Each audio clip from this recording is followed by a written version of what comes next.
ଭାରସାମ୍ୟ ହରାଇ ରାସ୍ତା ତଳକୁ ଖସି ପଡ଼ିଲା ଇନୋଭା କାର। କଟକ କେନ୍ଦ୍ରାପଡ଼ା ମୁଖ୍ୟ ରାସ୍ତାର କେନ୍ଦୁପାଟଣାଠାରେ ଆଜି ସକାଳ 7ଟା ସମୟରେ କଟକରୁ ଆସୁଥିବା ଏକ ଇନୋଭା କାର ଭାରସାମ୍ୟ ହରାଇ ରାସ୍ତା ତଳକୁ ଖସି ପଡ଼ିଥିବାର ଦେଖିବାକୁ ମିଳିଛି। ଗୁରୁତ୍ୱପୂର୍ଣ୍ଣ କଥା କି ଏହି କାର ଭିତରେ ବିପୁଳ ପରିମାଣରେ କିଛି ପ୍ୟାକେଟ ଥିବାର ଦେଖିବାକୁ ମିଳିଛି। ତେବେ ଏହା କି ପ୍ୟାକେଟ ତାହା ସ୍ପଷ୍ଟ ହୋଇପାରି ନଥିବା ବେଳେ ଏହା ଗଞ୍ଜେଇ ପ୍ୟାକେଟ ହୋଇଥିବାର ସନ୍ଦେହ କରାଯାଉଛି। घटनास्थल में सालेपुर पुलिस और अबकारी विभाग घटनास्थल में पहुंची देखा मिली।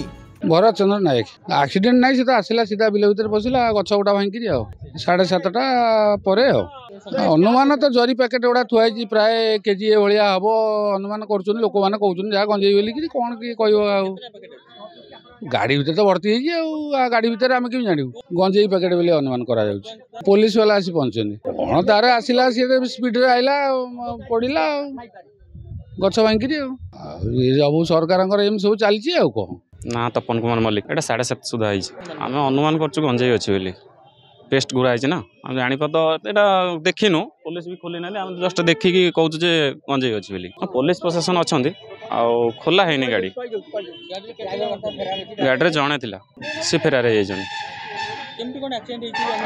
कटक चांदबाली जीवार समय भारसाम्य हर पशि आसी। निश्चिंत कोइली फाल्गुनी प्रसाद पंडा रिपोर्ट फोकस प्लस।